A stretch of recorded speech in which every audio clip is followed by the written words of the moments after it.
சமீபத்துல இறந்து போன டிசி சேதுபதி. அவர் போன காரு கடைசியா உங்க வீட்டு வாசல்ல இருந்துதான் கிளம்பி இருக்கு. அன்னைக்கு மட்டும் நாங்க செல்லம்மாவை அரெஸ்ட் பண்ணிருந்தோம்னா இன்னைக்கு முரளிய கண்டிப்பா காப்பாத்திருக்க முடியும். முரளி மர்டர் ஆன நேரத்துல சதீஷ் மட்டும் கரெக்டான சமயத்துல மந்திரி வீட்டுக்கு போகலனா உங்க வைஃப் செல்லம்மா ரொம்ப ஈஸியா தப்பிச்சிருப்பாங்க. அவங்களோட பேட் லக் மாட்டிக்கிட்டாங்க. மேடம், என்ன நீங்க செல்லம்மா ஒரு நக்சலைட் மாதிரி நினைச்சு பேசிட்டு இருக்கீங்க? கை குழந்தையோட லாக்அப்ல இருக்கிறத பாத்தீங்கன்னா நீங்க இந்த மாதிரிலாம் பேசிட்டு இருக்க மாட்டீங்க சார். இதுக்கு மேல இவங்ககிட்ட பேசி எந்த பிரயோஜனமும் இல்ல சார். வாங்க சார் போலாம். வாங்க மேடம்.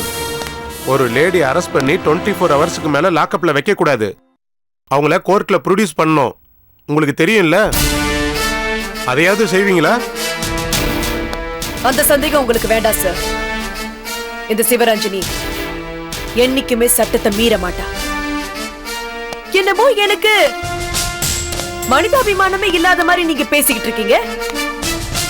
இன்னைக்கு செல்லம்மா குழந்தையோட லாக்அப்ல இருக்காங்கன்னா அதுக்கு பெர்மிஷன் கொடுத்ததே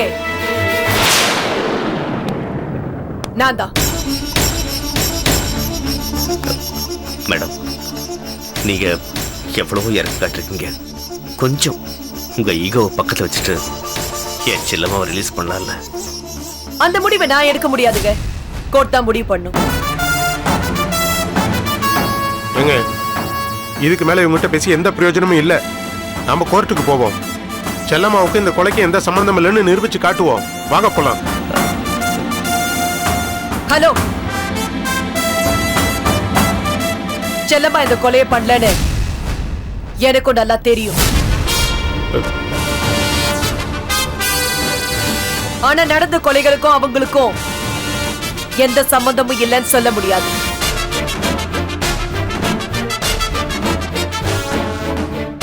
கொலைகாரனையும் தெரியும், கொலை செய்ய தூண்டி விட்டவங்களையும் செல்லம்மாவுக்கு நல்லாவே தெரியும்.